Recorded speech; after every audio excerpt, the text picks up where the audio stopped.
The first submitter hasn't arrived yet, so we'll move straight to Jan Buckland, if you'd like to come forward. Thank you. Thank you. Good morning. So I get straight into it? Absolutely straight into it. Thanks for giving me the opportunity to speak. So I'm talking on the differential rates policy, in particular to remote rural properties. A remote rural property gets a 25% discount off the general rate levy, while a standard pays 100% and business 168%. So a brief description of a remote rural property is anything that's rural or residential in the district plan and is outside the serviced area and is solely or principally used for ag, hort, pastoral, forestry, bees, poultry or vacant land. The council policy also states that any rural property that is used primarily for residential purposes will not qualify for the lower rural differential. It's this statement that seems to create difficulty, because qualification depends on council rate staff having to make a subjective assessment about whether the primary use of the property is rural or residential. So a bit of history as to me being here. So I built a house in 2000 on a 5-acre block in a horticultural subzone. A rates invoice came and I noticed on it was classed as residential, rural residential. So I questioned that, as I was a fully operational deer breeding unit and later moved to beef and horticulture. I was told that was the correct class, so I assumed that all properties in my neighbouring area were the same, as some had minimal to no activity on them. Fast forward 10 years, I noticed that I was paying approximately $2,000 more a year in my rates than the other 22 properties along my area, except for one other one that was built in the same year as mine. So over that period of time I've been living there, that's about $35,000 extra. So it appears who sat on the determination seat saw it different than any before them or after them at that time.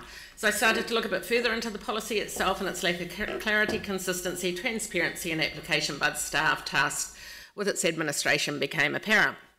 So I asked again and the same answer came back, focusing particularly on my land. So I looked further afield, Yoldhurst, Horswell through to Westmoreland, and I found that of the 5-acre blocks, under 10% of them were classed as rural residential.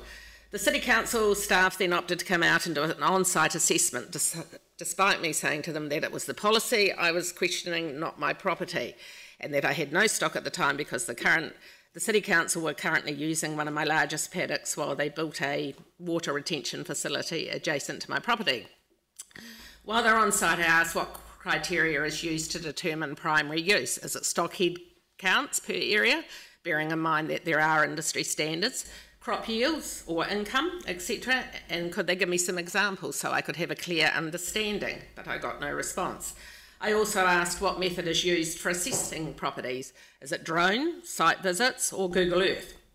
During this period I agreed to the City Council positioning an easement on my land that saved them $35,000 in access to the water retention facility for the duration of its life.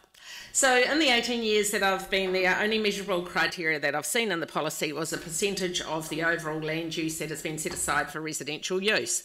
So I wrote to the council staff requesting examples of their working calculations, the process that's used to determine classifications, and the process for monitoring change of use. So if a property changes hands or the owners change the use on it.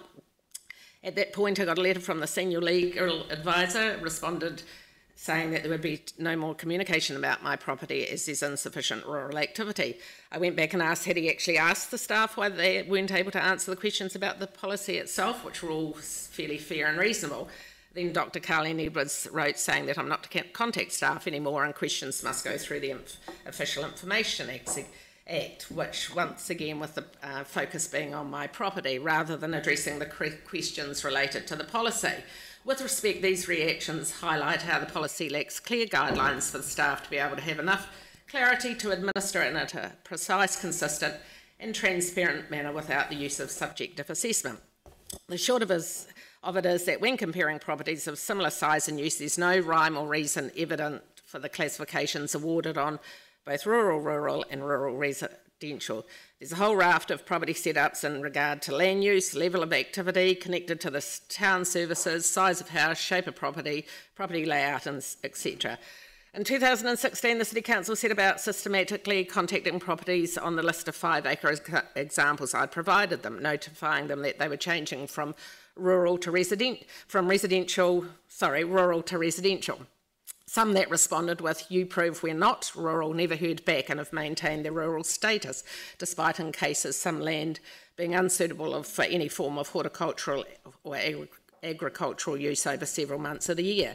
Therefore, we have a policy that has no clear measurable criteria, which makes it impossible for staff to apply it with any degree of consistency and transparency, and would be incredibly time-consuming if it was administered properly.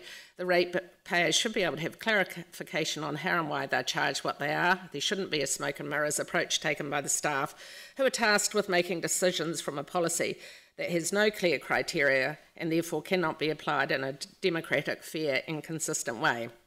Jen, look, thank you. I mean, we've come to the end of the 5 minutes. I can see that you've got a substantial document that you're reading from. I've asked for them to put it on the hub so that all councillors can see the full amount.